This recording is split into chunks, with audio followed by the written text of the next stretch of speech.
आज हमें बड़ी प्रसन्नता भी, हमारे परम स्नेही मित्र डॉक्टर शेख मुबारक, जिनकी चर्चा हम हमेशा बोलते हैं, आज वो भी आए हैं, तो हमें बड़ी खुशी। और इनके मुंह से हमेशा हमने एक भजन जो है सुना है डॉक्टर शेख मुबारक जी से। ये महाराज जी हमारे बचपन के मित्र हैं, डॉक्टर शेख मुबारक जी। हम दोनों का बड़ा बचपन एक साथ बीता और भली भांति ये हमसे परिचित हैं। लगभग 12 साल हमारी मैत्री को हो गया है। बड़ी बात तो ये, इनका नाम डॉक्टर शेख मुबारक है, लेकिन इन्होंने हमारी 3 कथाएं अपने गांव में अपने खर्च से करवाई, गांव वालों का सहयोग लेकर। भागवत कथा आज के जमाने में ही नहीं, सन 2011, 12 और 13 शायद ये बमीठा चंद्रनगर के पास एक गांव है चुरारन गांव में ये इनका पूरा परिवार रहता। आपको सुनकर के महाराज जी बड़ी प्रसन्नता होगी। इनके घर में वंशानुगत 60 साल से राम नाम संकीर्तन कीर्तन करने की परंपरा है। हाँ, और गांव में एक हनुमान जी का मंदिर है। उन सबके बड़े अनुयायी, हमारे भी बड़े स्नेही, हमारे तो परम मित्र हैं और डॉक्टर भी हैं, चतुर भी हैं। नंबर अच्छा, बड़ी बात तो ये, जब बागेश्वर धाम कोई नहीं आता था, तब यहाँ लाइट भी नहीं थी, तब ये यहाँ आकर के सुंदरकांड का पाठ करने आती थी। हाँ।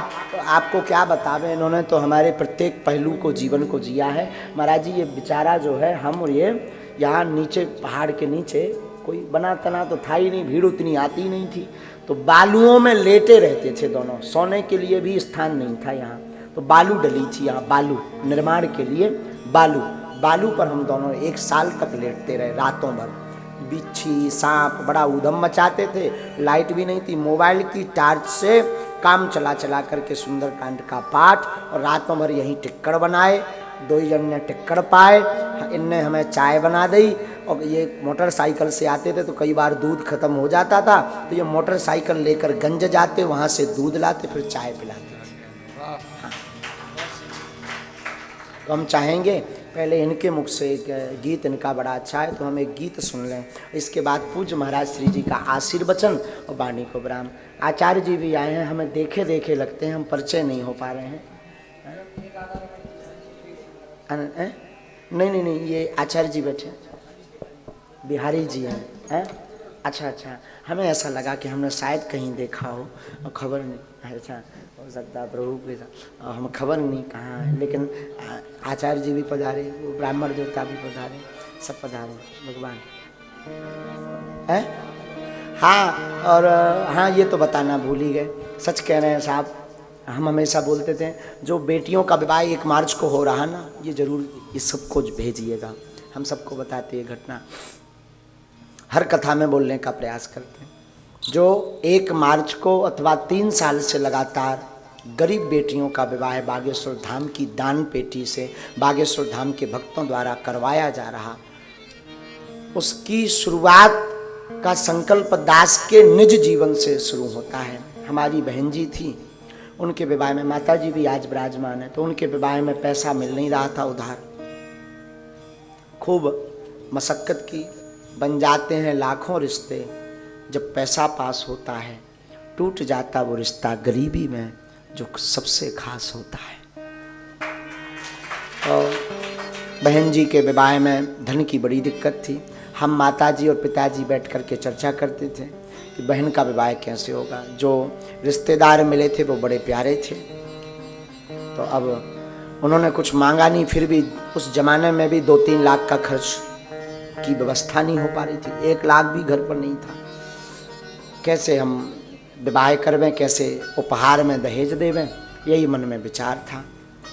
उधारी के लिए जो हमारे परिचित के गांव के लोग थे आसपास के, खूब मांगा, पर उधारी भी आजकल बड़े आदमियों को मिलती है जो चुका सके, भला दीनहीन को उधारी भी नहीं दी जाती, उधारी भी नहीं मिली।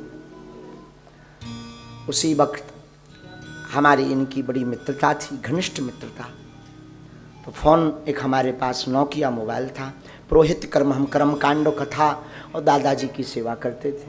हमने इनको फ़ोन लगाया, इन्होंने कहा आप बमीठा आकर हमें मिलो। महाराज जी हमने ऑटो पकड़ी, हमें आज भी पूरा बाकिया ज्यों का त्यों स्मरण है। तो ऑटो पकड़ करके हम बमीठा तक गए। ये अपनी मोटरसाइकिल पर हमें बैठा करके बमीठा के आगे एक पेट्रोल पंप है, वहाँ पेट्रोल पंप पे इन्होंने हमें चाय पिलाई। लगभग शाम हो चुकी थी। हमने इन्हें पूरा वाकया बताया, बहन जी की शादी है और धन की व्यवस्था नहीं हो पा रही है, शादी को 10 दिन रह गए हैं, करना है, उधार नहीं मिल रहा है, अगर आप हमारी मदद कर दो तो जैसे भी हम भागवत आदि कुछ करेंगे हम आपकी चुका देंगे।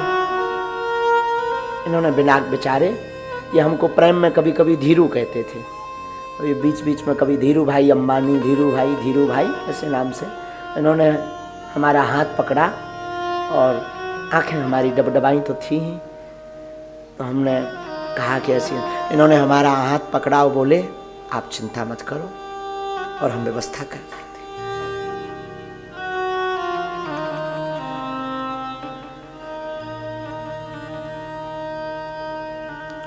और महाराज जी बिना विचार किए इन्होंने हमें जो है दूसरे दिन 20,000 रुपए ला करके दिए।